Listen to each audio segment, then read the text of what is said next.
Upon you all and a very good afternoon.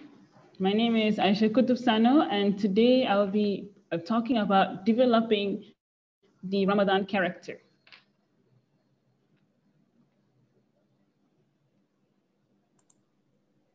Salam alaikum, je vais m'assurer de l'interprétation, la traduction de la présentation de Aïcha. Donc, je vais couper la vidéo. Donc, salam alaikum à tout le monde. Je suis Aïcha Koutoub Sano. Donc, aujourd'hui, je vais vous parler de comment maintenir et comment développer et maintenir son caractère pendant le Ramadan. Okay. So as we all know, the purpose of Ramadan is to redirect our focus to the essence of our existence, which is to worship Allah. Ramadan is the chance that is given to us to maximize our acts of worship and to attain God consciousness, whether it is in reading the Quran, praying voluntary prayers, making du'as, and doing more good deeds, charity. Donc, comme nous le savons, le but du Ramadan est de rediriger notre attention vers l'essence de notre existence, qui est d'adorer Allah. Le Ramadan est la chance qui nous est donnée de maximiser nos actes d'adoration et de nous faire prendre conscience d'Allah, que ce soit en lisant le Coran, en faisant des prières volontaires, en faisant des doigts invocations et en faisant plus de bonnes œuvres telles que la charité. We are supposed to observe fasting from dawn to sunset, and throughout the day, we should abstain from eating, drinking, and any intimate relationships. These are the rules of fasting. Apart from the physical and spiritual aspects, in Ramadan, we're expected to also work on improving our manners and conduct. This includes not wasting time, backbiting, gossiping, lying, and many more.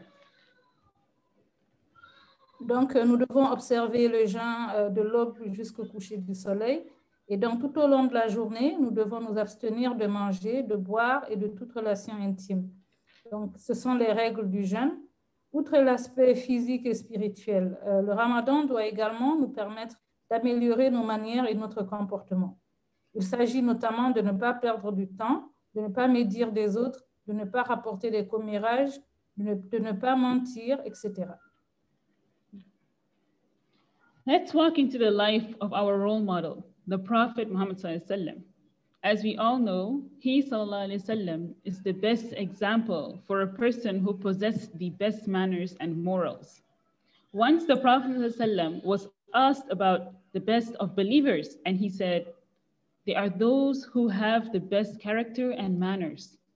Now, let us dive into some of the many character traits that one should adopt in Ramadan and see how they can be applicable to our own lives.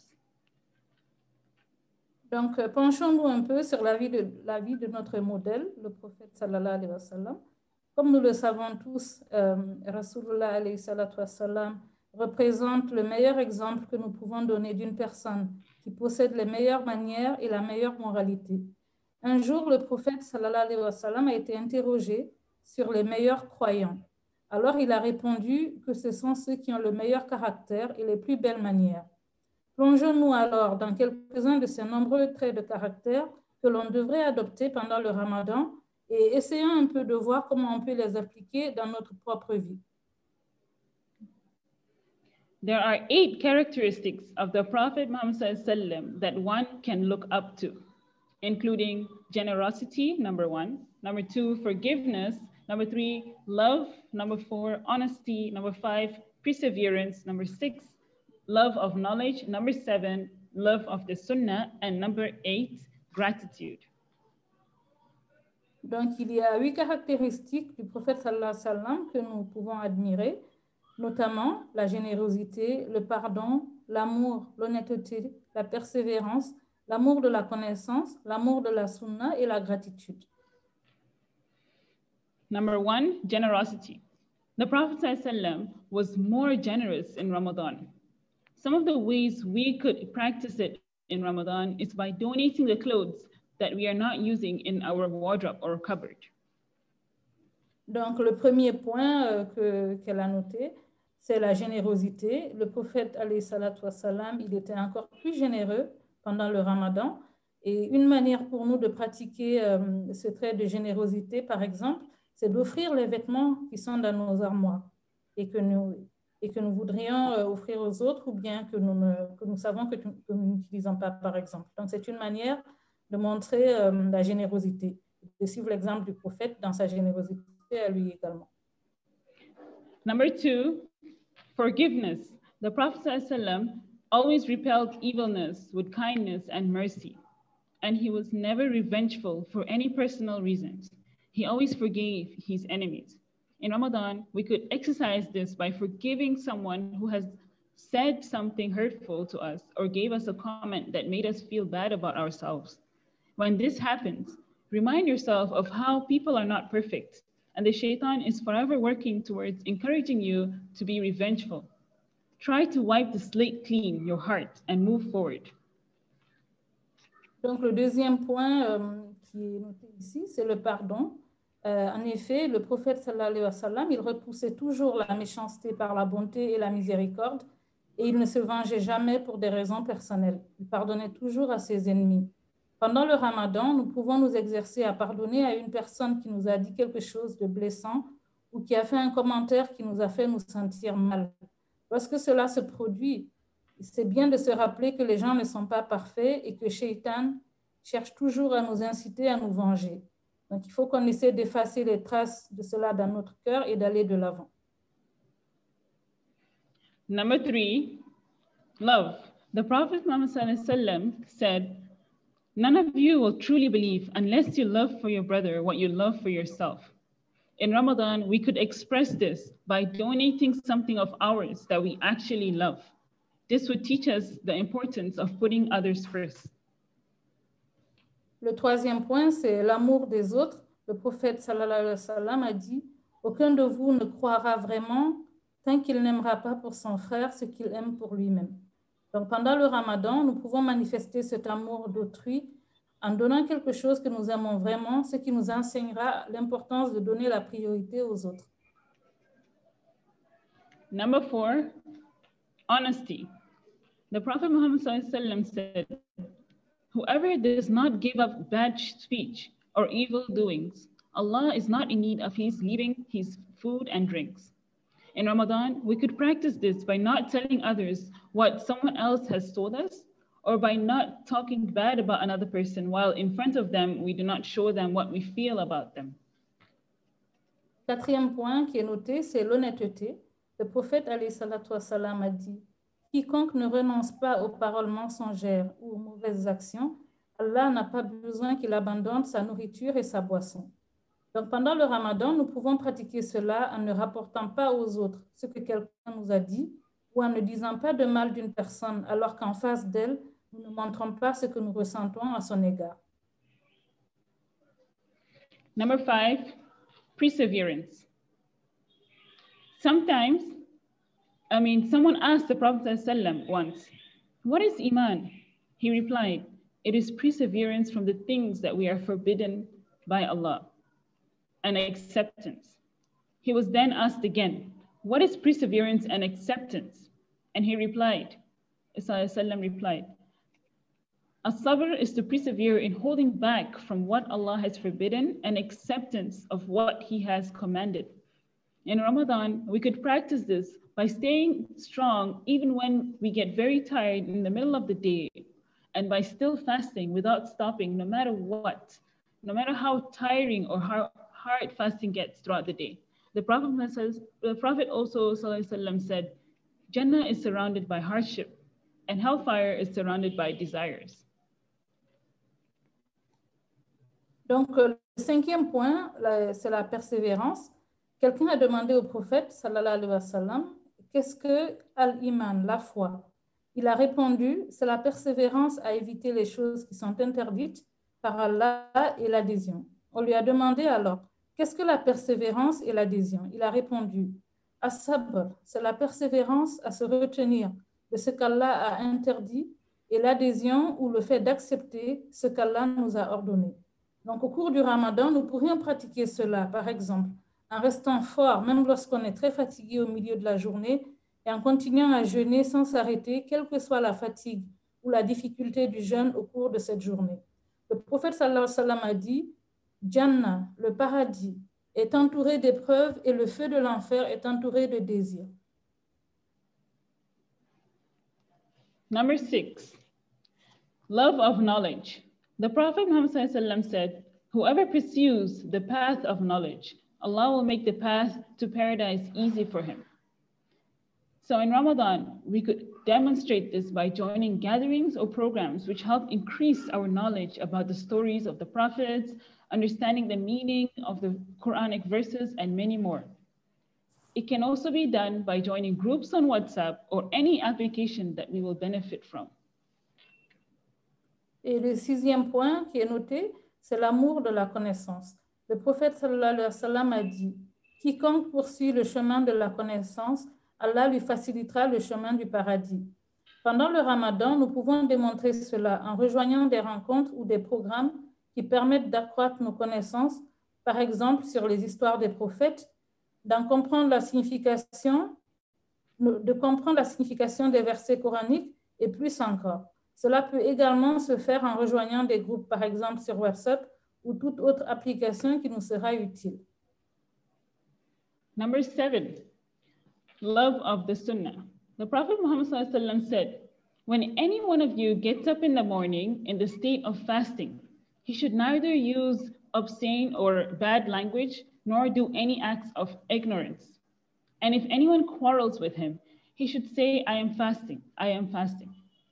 In Ramadan, we can demonstrate this by emulating the footsteps of the Prophet ﷺ in all that he did, such as the sunnah for drinking water, for sleeping, for eating and walking, and many more.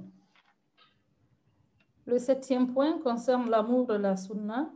Le prophète alayhi salatu wassalam a dit, quand l'un d'entre vous se lève le matin en état de jeûne, il ne doit ni utiliser un langage obscène, ni faire des actes d'ignorance. Et si quelqu'un se dispute avec lui, il doit dire en informant la personne, je jeûne, je jeûne. Pendant le Ramadan, nous pouvons démontrer cela en copiant le prophète alayhi salatu wassalam dans tout ce qu'il a fait, comme par exemple les règles de la sunna pour boire de l'eau, pour dormir, marcher, manger et plus encore. And number 8, the last one, gratitude. Ali bin Abi Talib said, blessings arrive with gratitude, and gratitude is connected with more blessings, and the two are tied. In Ramadan, we can express this by reminding ourselves of the things that we take for granted, such as the food on the table, whereby we should think of those who are less fortunate than us. Le 8e et dernier point, c'est la gratitude. Ali ibn Abi Talib, radiallahu anhu, a dit, les bénédictions viennent avec la gratitude et la gratitude est liée à plus de bénédictions et les deux sont liés. Pendant le Ramadan, nous pouvons exprimer cette gratitude en nous rappelant les choses que nous considérons comme étant des acquis. Par exemple, quand nous avons de la nourriture sur la table, nous devons penser aux personnes qui sont moins privilégiées que nous. So how to observe all of these depends on you. Remember, Allah subhanahu wa ta'ala tells us in the Quran that He does not change the condition of a people until they change what is within themselves. Donc, après toutes les caractéristiques qu'on a notées plus tôt, la façon d'appliquer tout cela dépend de vous. Et il faut se rappeler qu'Allah nous a dit dans le Coran qu'il ne change pas la situation d'un peuple tant que ce dernier ne change pas ce qui est en lui-même. Now ask yourself, what do you want to improve about yourself? Reflect. Take 5 things, list them down. Prioritize, set a goal, and then make dua daily. Reward yourself for your efforts of trying or fighting. If you need tracking, reflect on your day if you had stayed away from that behavior throughout the day. Donc maintenant, c'est le moment de vous poser la question, qu'est-ce que vous voulez améliorer en vous-même? C'est le moment de réfléchir. Donc, prenez 5 choses, faites une liste et classez ces choses par ordre de priorité. Fixez-vous un objectif et faites des doigts, des invocations tous les jours. Récompensez-vous pour vos efforts. Si vous avez besoin d'un suivi, réfléchissez à votre journée pour juger si vous avez évité ce comportement tout au long de la journée, par exemple. Also remember, we all have a strength. And in Islam, this word is termed as your light, that which makes up your uniqueness and your character stand out.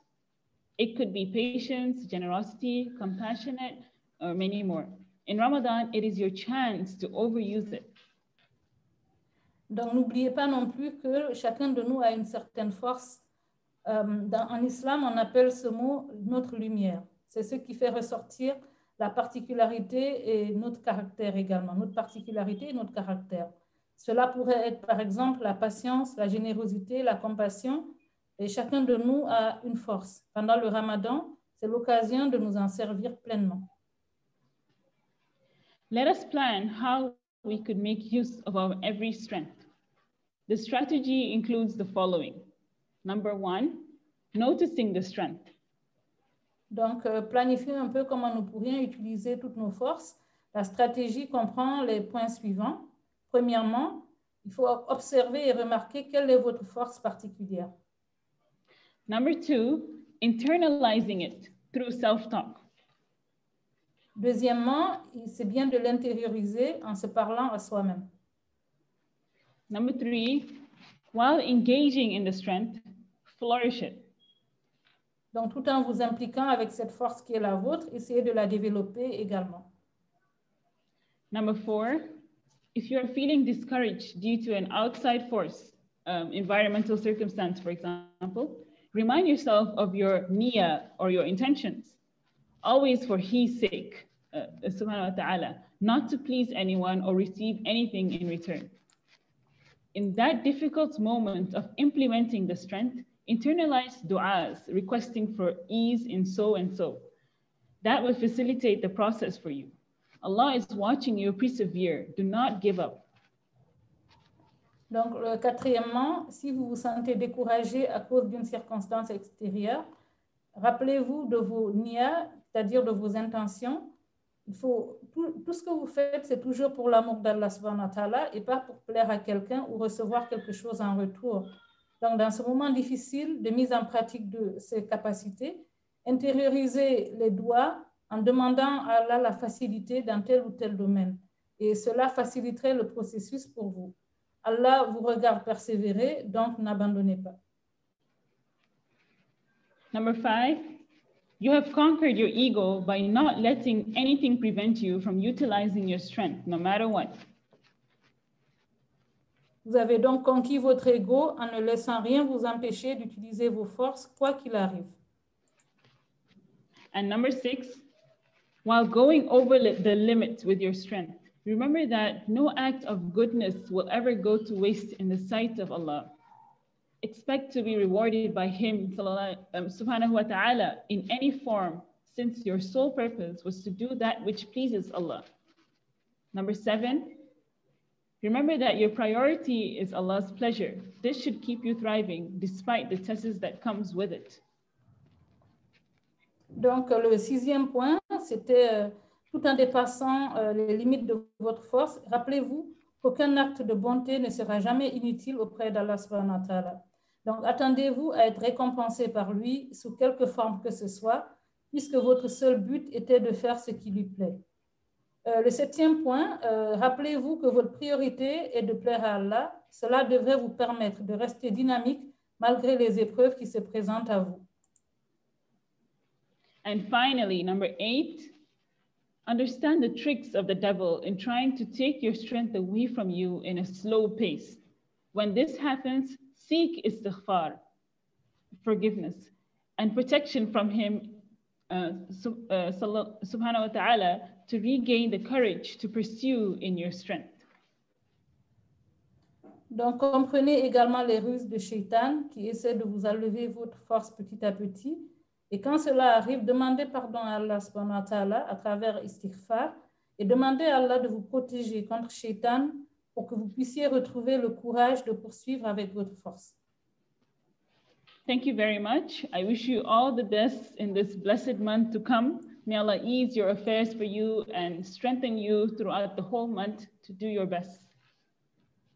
Merci à tous et je prie qu'Allah vous accorde la force et qu'il vous facilite le mois béni de Ramadan qui arrive.